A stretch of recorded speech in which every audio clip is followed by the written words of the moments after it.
Good morning, good afternoon and good evening friends.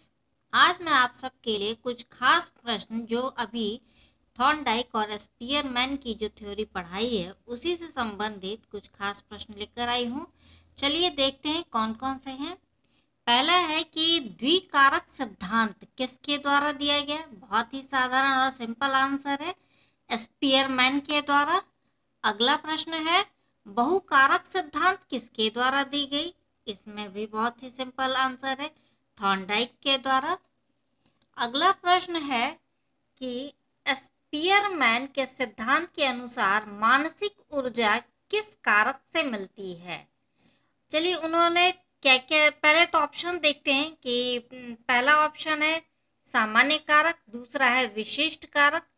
तो उन्होंने सामान्य कारक का जो सिद्धांत के रूप में यूज किया था उसे हम समझते हैं कि स्पीयरमैन ने दो तरीके के कारक बताए। पहला है जनरल फैक्टर, जिसे हम लोग सामान्य कारक भी कहते हैं, और वो हमारे रोजमर्रा के हर कार्यों में प्रदर्शित होता है, जैसे मेमोरी में हो गई, रीजनिंग हो गई, हंसना हो गया, बोलना हो गया।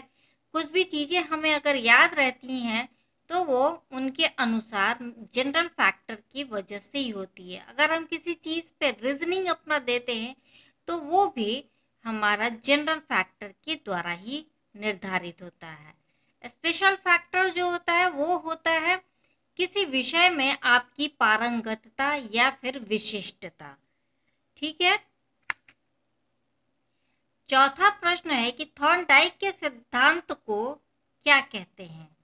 Two factor theory, multi factor theory, synthetic theory, या फिर multi factor and synthetic theory, दोनों ही। इनके सिद्धांत को मल्टी फैक्टर थ्योरी तो कहा ही जाता है, साथ में सिंथेटिक थ्योरी भी कहा जाता है। क्यों कहा जाता है? क्योंकि उन्होंने ऐसा कहा कि हमारी जो बुद्धि है बहुत सारी क्षमताओं का कॉम्बिनेशन है, और बहुत सारी क्षमताओं के कॉम्बिनेशन होने की वजह से उन्होंने इसे सिंथेटिक थ्योरी भी कहा है। अगला है हमारा, थॉर्नडाइक ने बौद्धिक कार्य को कितने भागों में बांटा। तो यहाँ पे ऑप्शंस हैं 4, 6, 3 या 5। आंसर है 3, यानी कि तीसरा वाला ऑप्शन हमने लिया है।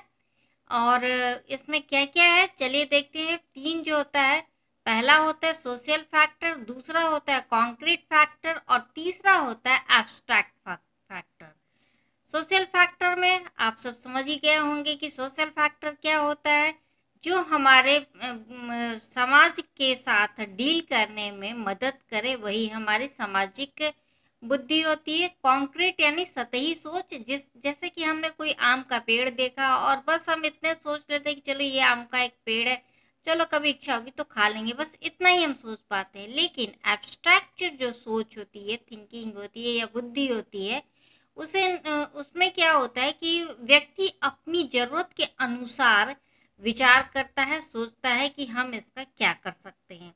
जैसे कि एक व्यापारी होगा तो वो ये सोचेगा कि मैं इससे अपने बिजनेस को बढ़ावा दे सकता हूँ, और मैं एक पेड़ अगर 10,000 में खरीदता हूँ तो हो सकता है कि मैं 1 लाख की भी कमाई इस पेड़ से कर सकूंगा।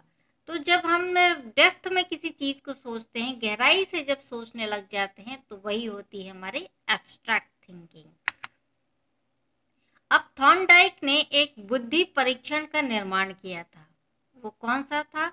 ऑप्शन है, पहला है ACVD, दूसरा है CAVD, तीसरा है DVCA, और चौथा है CADV।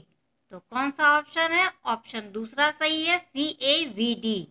इसका सही सीक्वेंस CAVD होगा। C फॉर कंप्लीशन, कंप्लीशन का मतलब हो गया कि आपके सामने कोई इनकम्प्लीट सेंटेंस या कोई भी वर्ड दे दिया जाएगा और आपको कहा जाएगा कि उसे कंप्लीट कीजिए।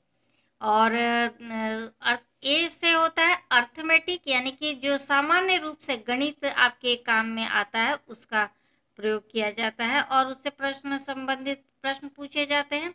वोकेबुलरी, वोकेबुलरी एक आपके जीवन का बहुत ही इम्पोर्टेंट हिस्सा होता है। जितना ज़्यादा वोकेबुलरी अच्छी होगी उतने ज़्यादा आपकी भाषा पे पकड़ होगी।